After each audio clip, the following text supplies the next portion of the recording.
உலக மக்கள் அனைவருக்கும் வணக்கம். நான் உங்கள் மணிவண்ணன்.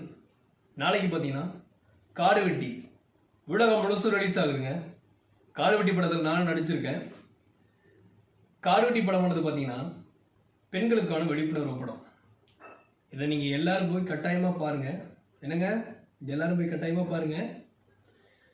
என்னுடைய ஆரம்பகால சினிமா பார்த்தீங்கன்னா எப்படி ஸ்டார்ட் ஆச்சுன்னு பாருங்கள்.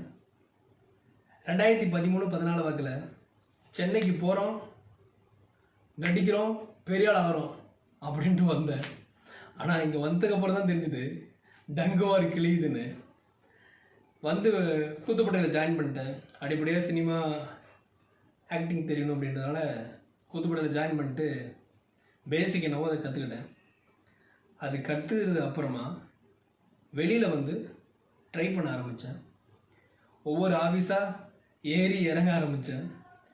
ஒவ்வொரு ஆஃபீஸாக இறங்குறது. சார் நாளைக்கு வாங்க, அப்புறம் வாங்க, இப்போ வாங்க அப்படின்னு சொல்லிக்கிட்டே இருப்பாங்க. இருந்தாலும் நாங்களும் விடாமல் போகிறது வர்றது இப்படியே இருப்போம்.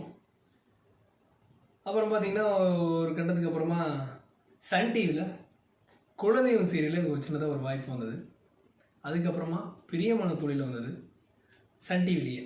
அதுக்கப்புறம் பார்த்திங்கன்னா பைரவி ஹாவிகளுக்கு பிரியமானவள் அதுலேயும் வந்தது, அதுக்கு நடித்தேன். அதுக்கப்புறம் தாங்க மூவிலையும் எனக்கு வாய்ப்பு வர ஆரம்பிச்சது.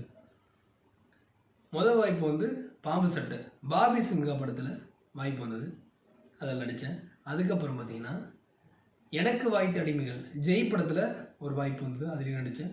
அதுக்கப்புறம் வண்டி விதாத்தோட மூவியில் ஒரு வாய்ப்பு வந்தது, அதையும் நடித்தேன். அதுக்கப்புறம் உச்சம் தொடு, அப்புறம் அட்டிலையும் நடித்தேன். இப்படி தொடர்ந்து நிறையா படங்கள் பண்ணேன். தெரியல பார்த்தீங்களா, ஷாங்கில் பண்ணியிருக்கேன், அது பெருசாக தெரியாது. இப்படி நிறையா படங்கள் பண்ணியிருக்கேன். இப்போ ரீசெண்டாக பார்த்தீங்கன்னா காடு வெட்டி படத்தில் பண்ணியிருக்கேன். அது இல்லாமல் ஷார்ட் ஃபிலிம்ஸு இதுமாதிரி நிறையா பண்ணியிருக்கேங்க. இருந்தாலும் நம்ம ஜெயிச்சமோ இல்லையோ, ஜெயிச்ச பிறகு பேசுகிறது வேறு, ஆனால் ஓடிட்டே இருக்கும்போது பேசுகிறது வேறங்க. நான் இப்போ ஓடிட்டுருக்கேன், முயற்சி பண்ணுறேன். வெற்றியோ தோல்வியோ எதுவானாலும் நமக்கு பிடிச்ச துறையில் இருக்கும் பார்த்தீங்களா, அதுதான் கெத்து. நான் கெத்தாக இருக்கிறத நம்புகிறேன், வாழ்கிறேன், ஹாப்பியாக இருக்கேன். ஏதோ முடிஞ்ச வருமானத்தை அந்த இறைவன் கொடுக்குறாரு. உங்களுடைய சப்போர்ட் இருக்குது, சரிங்களா?